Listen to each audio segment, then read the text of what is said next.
the essay that we picked that we're going to talk about is this thing, Historical Inevitability and Revolutionary Agency, by the late Marxist philosopher G.A. Cohen, which comes from this book, History, Labor, and Freedom, themes from Marx. And it's about pretty much the question that we just kind of ended with, and I thought it'd be interesting to kind of get a historian's perspective on some of this stuff, and also just kind of talk through some of what's in the essay a little bit. So you want to just kind of start us off with like what the problem is that the essay is trying to solve? Sure. Yes. I mean, I think the essay basically starts with the problem of how would somebody rationally, that's really important, reconcile a belief in the historical inevitability of socialist revolution and themselves imagining a good reason to be engaged themselves in revolutionary action. What kind of agency could one possibly rationally imagine in the context of a belief of the historical inevitability of socialist revolution? And it, starts the essay by pointing out that this apparent contradiction seems to rule Marx's own thought, because he and Engels declare in, say, the Communist Manifesto very directly that the fall of the bourgeoisie and the success or victory of the proletariat, the working class, are equally inevitable.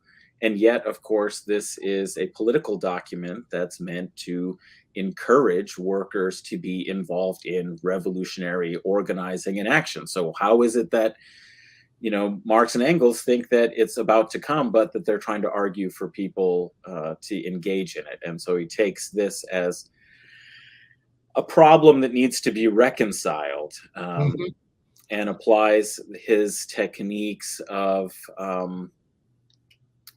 I guess, analytical reasoning to demonstrate ways in which this could be seen as rational and to defeat the anticipated and imagined objections that could be made, logically speaking, and to reason through this whole question.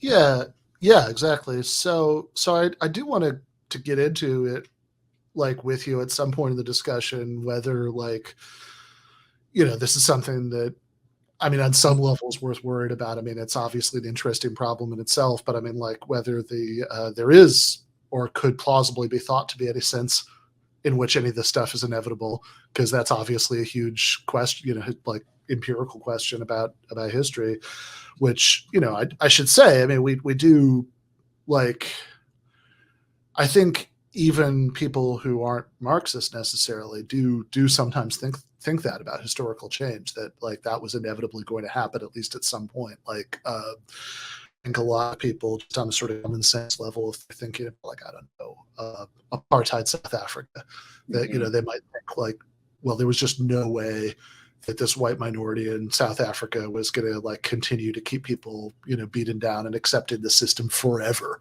That, it was inevitable that sooner or later it fall. Like, that's the kind of thing that,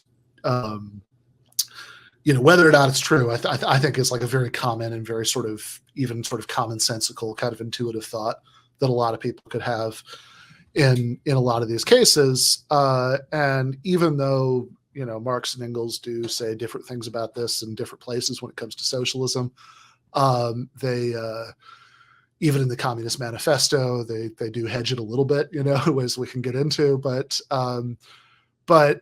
this is what Cohen has grappled with in this essay has been widely thought to be, kind of a problem for socialism. If I'm remembering right, like, even in, like, Animal Farm, George Orwell has, like, some reference to, like, how Old Major, I think that was the animal that was a stand-in for Karl Marx, would say that the revolution was inevitable. And so, like, this is the kind of thing I think a lot of people at least have thought of as a big problem for thinking about revolutionary theory and revolutionary motivation. Yeah, that's a good point. I hadn't, picked up on that reference because actually, to be honest, Yeah, uh, reading it, I did have some. Well, I'll just say my high sure. level Yeah, of sense of it as a historian, and reading this was one that this was a very weird essay from. yeah, yeah. I've read Karl Marx's Theory of history. Theory of Yeah, History, a defense, and been thinking and talking about it with you and others. Um, so it's not that I don't think that analytical philosophy could be very yeah, useful in clarifying arguments, that are made in Marx's work. But I thought this was a very strange essay because I don't think it really head on took on the real question, which is it mm, inevitable or not, which mm, is kind of a key point or question. Um, and also that I thought this kind of approach of looking at the question very much from the perspective of the individual mm.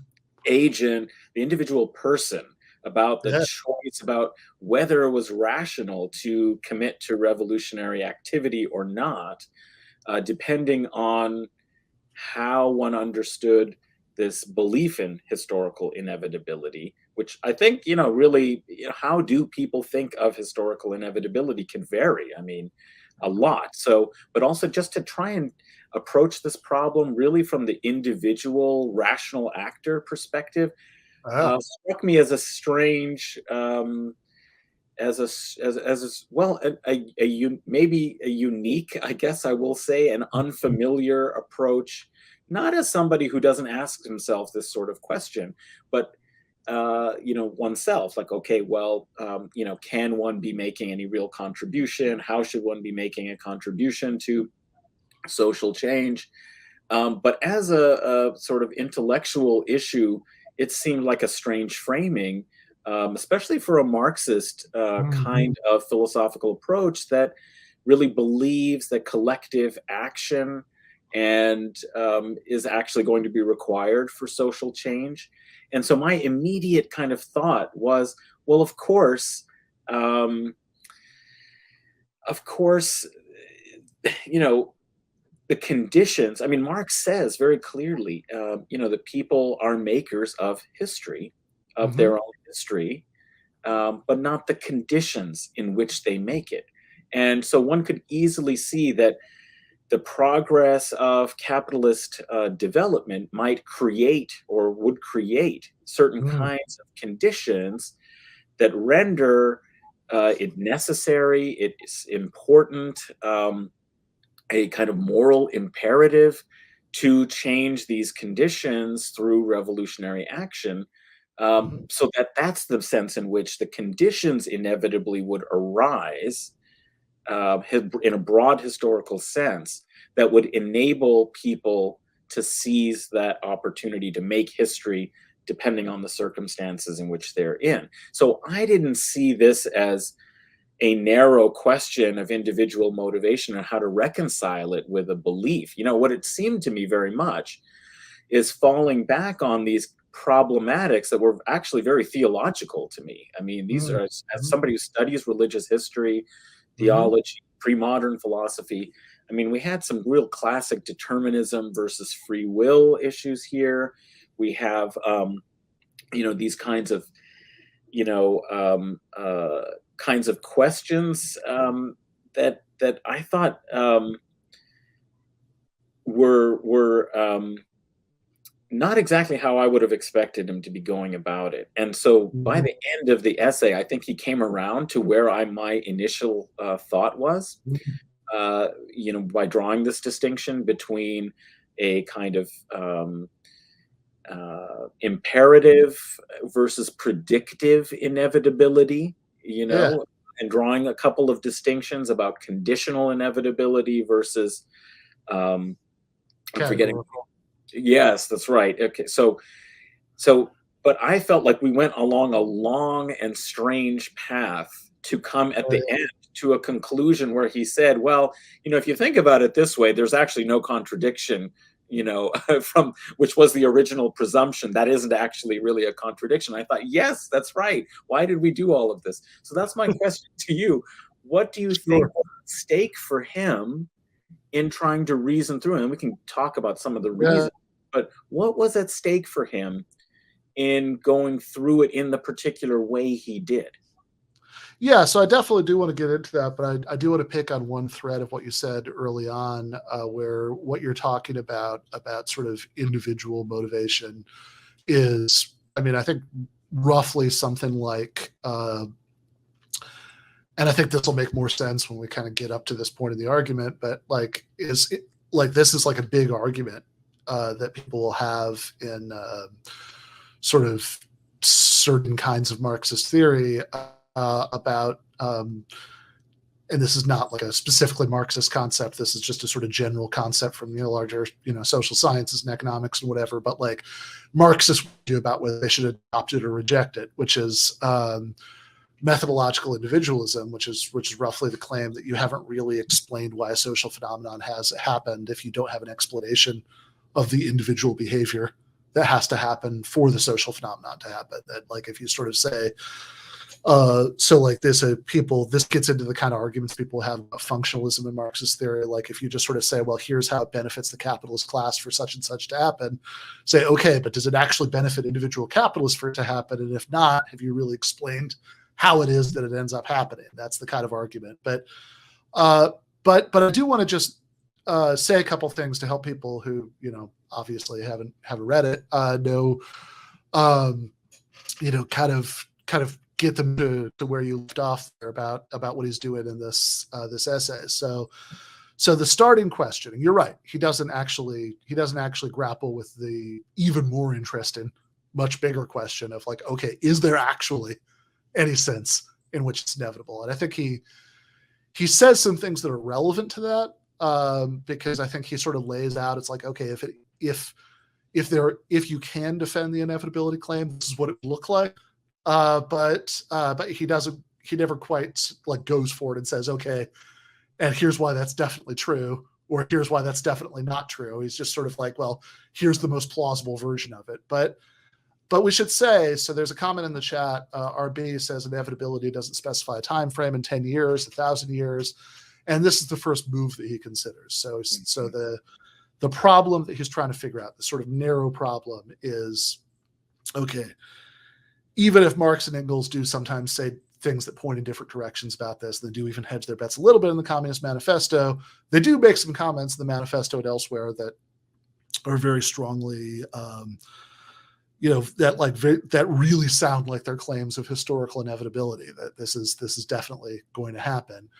And so then you could say, well, hell, why are you, I don't know, you think about the kinds of things that socialists and communists at various times in history have been up to. If you're like, you got a job in a factory where you're, doing dirty, dangerous work all day, every day, even though you used to be a college student because you're, because you want to talk to your fellow workers, about socialism, or you're, God knows, you're trying to hide out from the Tsarist secret police, in 1910, whatever.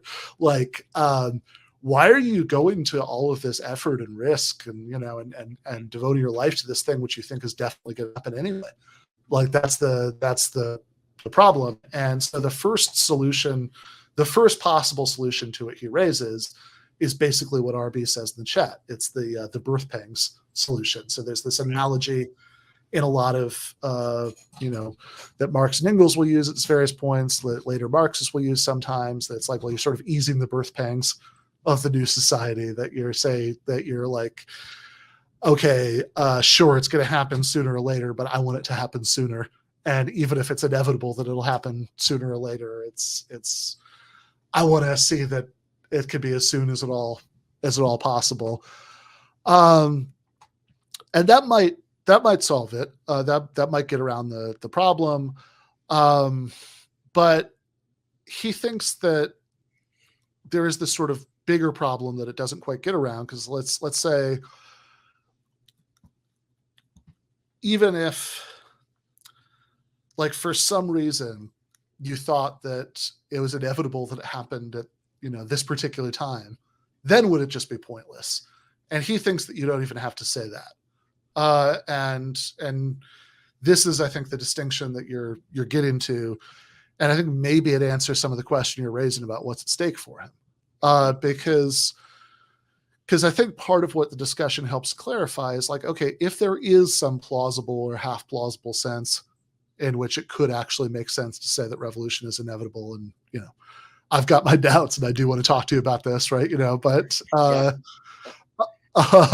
if it does make sense, I think that the reason it would make sense would be like for reasons that are structurally similar to like an analogy he uses at one point in the essay. You say, well, it's inevitable that this army will beat this other army because it's so much more powerful. And you say, well, okay, but that doesn't mean that like everybody in the bigger, more powerful army can just wander off the field and they'll still win. It's inevitable because they're going to fight, and there are so many of them or whatever. It would be like that. He says so. He calls this the good reason solution, that it's rational for workers to want to overcome capitalism, and so because people are rational enough, that enough of them will act on good reasons, that's what makes it inevitable. But it's not inevitable, and this is a crucial distinction. This is the same distinction he makes in his much briefer discussion of it in Karl Marx's Theory of History, that it's not rational, it's not inevitable no matter what people do. It's inevitable because of what they'll do, Right. and they'll do it because they're rational, and I think that maybe goes to your question, because I mean that does seem a little bit more interesting to me, because you're saying that, I mean, especially because you think about all the sort of strands of Marxist thought over the last, however many decades that have sort of, Marxists who've gotten really interested in psychoanalysis and Freud and Lacan or whatever. And a lot of that stuff is precisely about how irrational people are. And so like, this is at least an interesting point. If you say, well, if you're going to make any sense of this claim, that it's going to have to start with some baseline about people being fairly rational. Yeah. I think that definitely was compelling, and I definitely understand he's very committed to trying to make a rational case for it, possibly in response to other vectors of Marxism that he's a little concerned about, that have kind of mystified things in a certain way, or play upon a kind of moral, kind of emotional commitment. And he wants to ground, reasoning here in that tradition genuinely of scientific socialism, right? Not just this humanistic socialism. So I did find it compelling that he wanted to make, for example, a rational case for solidarity. Solidarity is not just sort of sentimental altruism. It is a kind of collective commitment to a shared project where you take some of the burden of others in collectively working toward your common goal, right? So that was one of his cases, beyond the birth pangs, kind of question. This is where he really seemed to establish his rational position on why it would be a reasonable activity to be engaged, because even if you couldn't prove that your individual participation was absolutely necessary or crucial, you could dedicate your participation to help others, to lessen the burden, to make it easier for everybody to achieve the goal, and that would be a kind of rational purpose. And I mean, I think I would have stated it in a slightly different way, which is just that since I mean, what my point would be on how, because he's trying to make a rational case. Yeah. He's trying to find good reasons for things. Yeah. In part, my inclination was also, you can't have perfect knowledge of these circumstances as well. And so wouldn't it be a rational thing to say, since you don't know whether your participation is going to make a difference in certain circumstances, why wouldn't you err if that's your collective goal? Why wouldn't you err on the side of taking those risks because the making a difference in one way or another could be so important given the stakes that are involved. And he didn't see. I think he thought of that. He didn't really kind of like that um, position for some Well, I remember one of his objections to that was that the like if it's in other words that like it's very it'd be very weird to say because I think at this point like so there are two issues. There's this free rider problem. Well, like do they really Yeah, need me, right? And yeah, then and then he raises that the first time when he's talking about the birth pangs solution. And he's like, well, look, if the birth pangs solution works generally, then okay, sure, there's this free rider problem, but that's at least a different problem than the one we're thinking about here. But then he goes back in the he goes back and considers the free rider stuff again later when he's talking about this good reasons problem. He said, well, now this maybe looks like a little bit more of a problem again, because if I yeah, think it's inevitable because like just enough of us will be motivated by good reasons, like it's a little weird to think that it's inevitable no matter what I do that all but one of the number of people you're going to need are going to participate, and and that but it's not in it like there seems to be like and I think maybe a simpler way of putting this is the inevitability claim sits oddly with the claim that it's going to depend on me in particular, right, because right. because if it's really inevitable, even if it's inevitable for the good reason it's inevitable because enough of us are going to act because we have such good reasons to act, and we're rational enough, we're going to act on our good reasons. But it's like, well, if it's really inevitable because people in general are rational enough, and enough of them because of their class position, and he does kind of grant, which is an interesting thread to pull on, that like even people who have the same class position, they what their particular interests and values could be all over the place, and it doesn't necessarily mean that it's what's most in your interests as an individual, even if you're part of the working class. Well, yeah. I mean, but I think also one component of this, it seems to me, is that you, if you want a socialist revolution, it Yeah, is partly because um, you believe that the needs of the many, and yeah, um, outweigh, right, the sure. privileges of the few. So you're predisposed in some ways to social connection. So do you need a lot of reason I mean, why would you think about it in this exceptionally individualistic way, making an individual calculus about, well, if it's inevitable, it means enough of other people are going to do it. I mean, the whole reason you want socialism is because you do think Mm. solidaristically on behalf of a wider collective, which just makes it seems to me, prima facie more reasonable in your mentality. And I think that's part of the problem, is that you can abstract out and then look at this in a kind of false objectivism by taking this individual motivation, Yeah.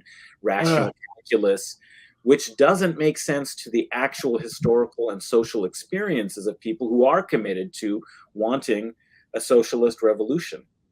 They Yeah. might actually think that way, and for good reason, because they have absorbed the kind of other rational or a deeper rational principle that, you know, um, only through collective action can we achieve, the maximum, benefit of a equal society that meets the needs and hopes and aspirations of all. So in some ways, taking it in the way that he's doing, it seems to me, it just doesn't make a lot of sense on some level for a historical, social, from a historical and social perspective, to narrow the place of reason within the individual calculus, without balancing it. I can see that, of course, these are real concerns and Hmm. considerations that somebody might think about, but wouldn't they also be balanced by that kind of commitment? I mean, we're not talking about rational. I mean, the free rider problem, the rational, Hmm. actor. I mean, these are constructs in some ways of very economistic thinking in the market, where they presume that everybody pursues self-interest and that this somehow uh, produces the good, as a final outcome, because everybody is pursuing their individual interests. So it already subordinates, it seems to me, a kind of social analysis that I would expect a Marxist philosopher to also want to bring in, which is why I Uh-huh. do think that he wants to make a rational case for solidarity, to be able Right. to say acting solidaristically is actually a very reasonable thing to do, um, in this Yeah. fashion. Yeah. I mean, I think that I think some of what you're raising is really a question about the relationship, like thinking about evolutionary commitment, or just broadly, we could even say like much more broadly, just kind of like commitment, participating in effort at social change, whether it's reform or revolution or some combination or whatever. That how much of that is going to be motivated by self-interest, and how much of it is going to be, what I think, if we're going to be honest about it, we call a moral commitment. Right. Um, and I think that, I mean, ironically, because I think Cohen will later, and I'm actually not totally sure about the chronology of when he wrote this particular essay. It was in this collection, History of Labor and Freedom, but so maybe he already was by then, and he was just putting it aside for this essay because he wanted to think about different questions or whatever. But he would get very much into thinking about moral motivation, but in like there is this strand of classical Marxist thought that sort of says, look, don't talk to me about this morality crap. That's not what I'm interested in. All I'm really interested in is class interests, and people are just going to do what they're going to do out of their class interests, and that means workers are going to win. And that's the side that I happen to have chosen. But that's it. But I mean, it does seem to me, and this does even get into some of the reasons why, if we can, maybe to start to move towards this question of like, okay, is the historical inevitability claim even true? Like, in any sense, that it seems to me that you can think that, like, self-interest motivations are a really important part of what motivates workers' movements, that you can maybe hold on to the classical Marxist insight, historical materialism, that it's going to be a more effective lever for historical change, to get people to act in ways that they can see are in their interest, rather than to sort of appeal to like people doing things because they're in other people's interests. That, like, if you can appeal to sort of mass self-interest, then that's good. And I think a lot of like that like I think there's a lot of reason to think this is going to be effective. Like, even like one of my favorite examples that Matt Karp will talk about is that if you look at the propaganda of the Republican Party before the Civil War, they didn't they were actually making a populist appeal to collective self-interest, that it wasn't just like you should oppose slavery for the good of the slaves, although there's some of that too, but also that, like, what they called the slave power was a threat to everybody else, that said, look at how much power these people are accumulated and how dangerous that is for the rest of us. So you could think that, but at the same time, it does seem to me that realistically any movement for social change is going to include an element of moral motivation. It's, I mean, look, one of the co-authors of the Communist Manifesto was literally the son of a rich capitalist who managed the factory for him. That's a sort of obvious extreme example. But even when you think about people who are workers, like, I mean, and this is where the free rider stuff really comes up. Like, look, you could be.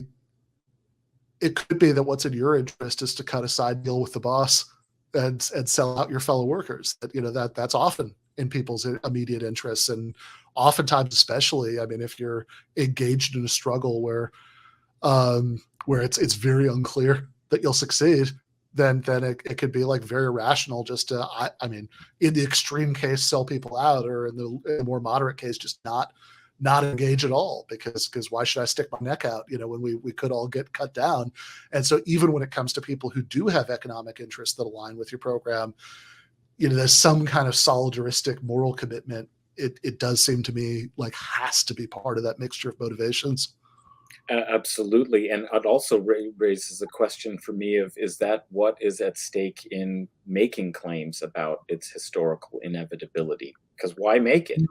I mean, why assert this kind of contentious and potentially falsifiable, kind of proposition that also, in order to defend it, really does require, even if it wasn't the main purpose of the essay. I mean, at the end of the article, it goes through quite a few ways of thinking about, what's really involved with something being inevitable. Does it mean it's unavoidable? Does it mean it can't be prevented? Who is it unavoidable for? And various kinds of fine distinctions in order to relieve pressure, it seems to me, on what the meaning of inevitably needs to be in order to defend that proposition, and then make these distinctions between predictive and what was it again? Predictive and imperative inevitability. And imperative is really, I mean, that's a kind of moral term that's kind of smuggled in here, is that that's a distinction that means that it really is seen as necessary in light of the horrific alternatives, so why make the claim that it's inevitable if it isn't, to imbue a certain confidence that, to overcome things like that free rider problem, like the fact that, subversion can take place if people don't feel that, this actually could and is going to happen. But it also gets to some of those more emotional and moral kind of commitments aspects, which I thought was very interesting. We skipped over this, but his first paragraph after setting up the problem is to say, of course, there are a lot of secondary reasons that could be at stake for people, that they like to be on the winning side, just to be on the winning side, and so they might, be engaged for that, or because it gives them a certain kind of pleasure, or they might, there's a whole host of what he identifies as secondary reasons that later he sort of talks about as being basically kind of dishonorable. Like it would be dishonorable to just join a revolutionary movement because you thought it was inevitable, it was going to happen, and you just want to be on the winning side. And I would say, well, it's good to want to be on the winning side if the winning side is of, broadly solidaristic commitment to your fellows. Like, that's great. But also that, in order for a revolutionary movement to actually be successful, it probably does have to, some of these seemingly ancillary dimensions do need to be harnessed. Like, maybe it does need to sometimes be fun, and people write revolutionary songs, and because they need to keep people motivated and connected to one another in an emotional sort of way. It's why, you should have like, in your organizing, if you can, offer food and have people share meals to make stronger connections with one another. And these are all things that could be from the perspective that Cohen is, he's kind of isolated those out as secondary dimensions. And I can understand exactly why, but it seemed to me that you also do need to recognize people as social beings and having a whole host of complicated emotional, reasons that might not be rational in the same sort of way, um, which isn't which isn't to say that those reasons.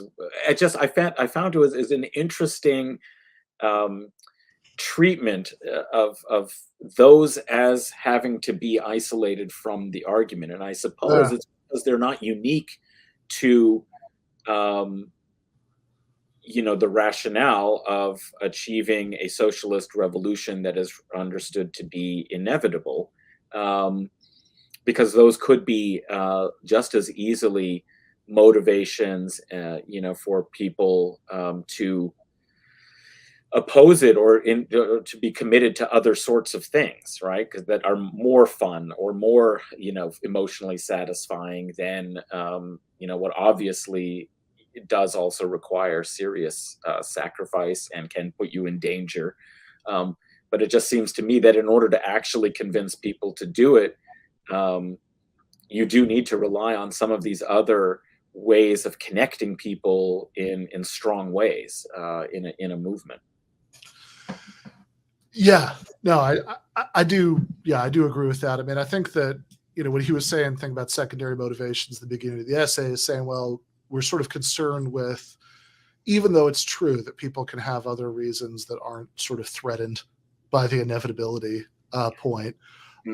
that it would seem pretty weird to say that, like, the people aren't going to get involved in the socialist movement because they they want to bring about socialism, and they think they need to get involved in order to do that, right? I mean, that does seem like, um, even if you don't want to call all these other things completely secondary, I mean, it would seem fairly strange if a big part of people's motivations for joining a movement wasn't a desire to bring about the goals of the movement. Hmm. Uh, Hmm. and so what the compatibility problem about historical inevitability is supposed to be is like, okay, well, if um, if it's inevitable that those goals are brought about, then is bringing them about really going to be much of a motivation? And what the good reasons answer is supposed to say is, well, it could be that the very thing that makes it inevitable is also the reason why you have a good reason to join. That Yeah. because you have all these, what's RB say in the chat, people don't like to be exploited. That you're going to have, you have these good rational reasons to want the world to be different than it is, and so which is why you'll be involved, and enough people have these reasons that they'll want to be involved, and that's why it's supposed to be inevitable. Now, is it really inevitable? Big question. Yeah. That, that's a good question, and I think part of the answer is in how you define inevitability, which may be why he Yeah.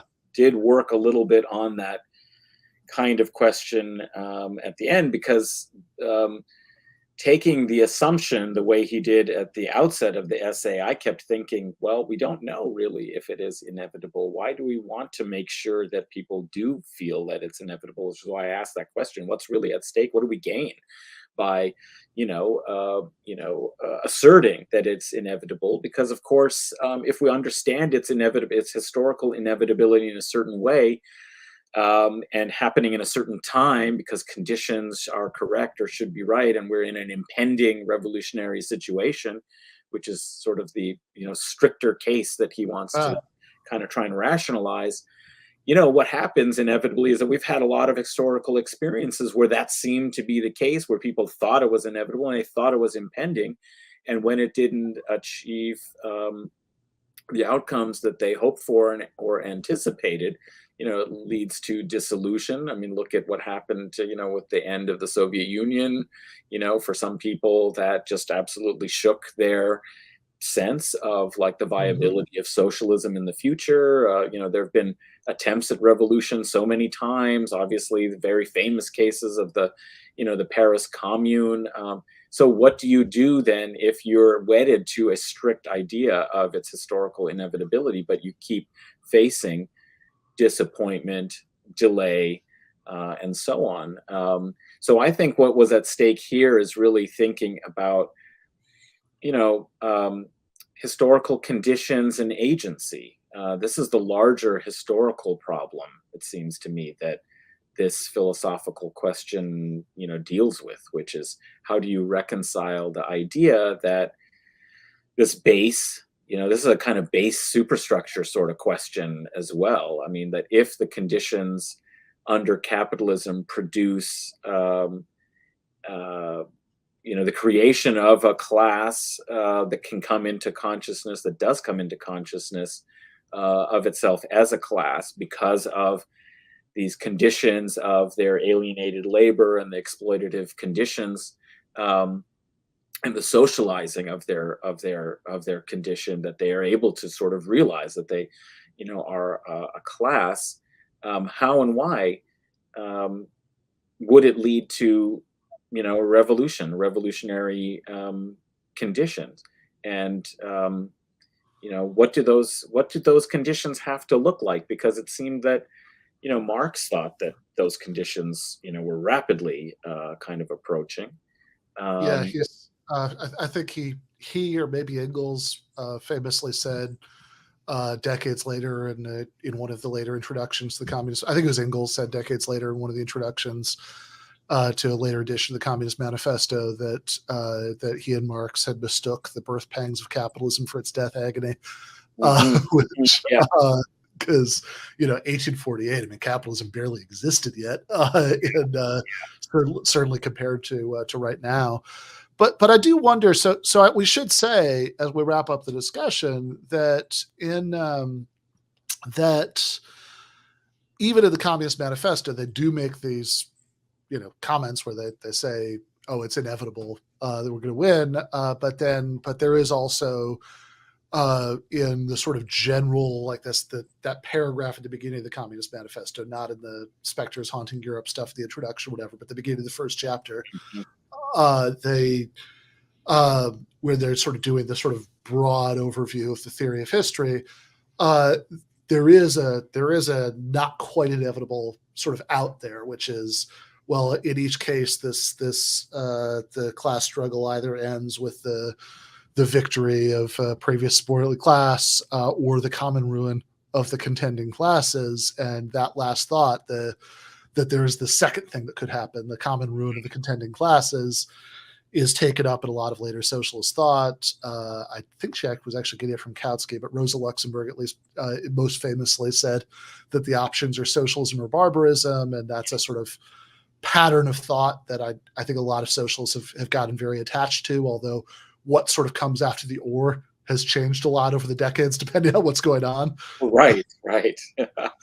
Well, I think Cohen was probably referring to that when he said in the concluding part of the essay, that it would be possible to believe that people are too rational to permit barbarism to occur when they can choose socialism. Right. And this just seems to me like something we have to contend with because, we're dealing with, I mean, how can we ignore what happened in terms of the emergence and rise of fascism? I mean, there's been a lot Right. of analysis of that it comes out of these certain kinds of conditions, but workers, instead of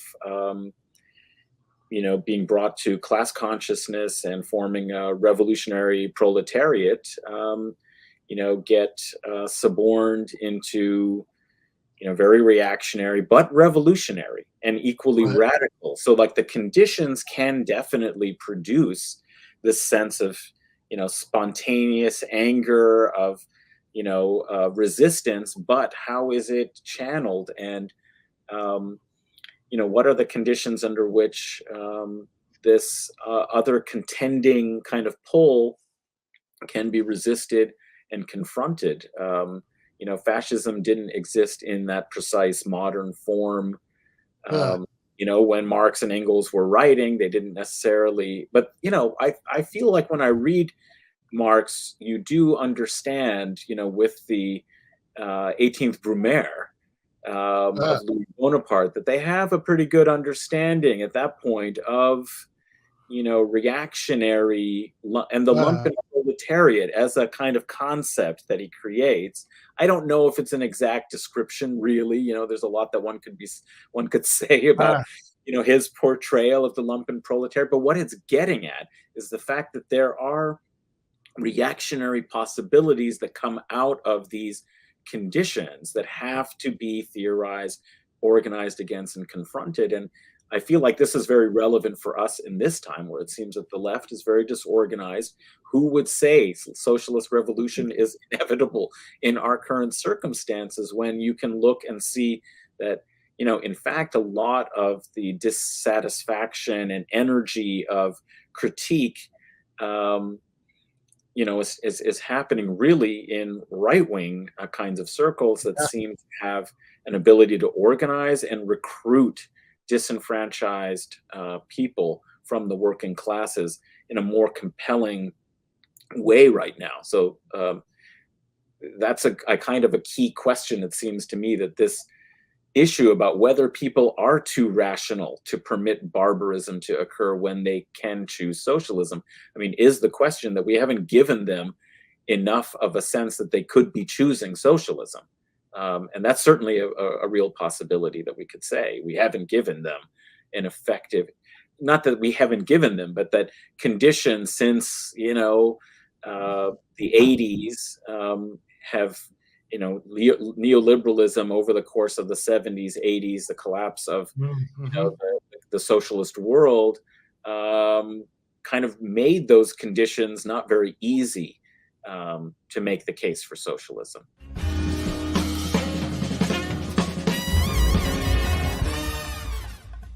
You have been watching free public content from Give Them an Argument. To access every single episode of the show, the main show on Monday nights, all of the streams, all of the debate breakdowns, all of the patron exclusive post games on Monday nights, all of the patron exclusive bonus episodes every week, and much, much more, go to patreon.com/Ben Burgis. I cannot resist ending this with, don't be foolish.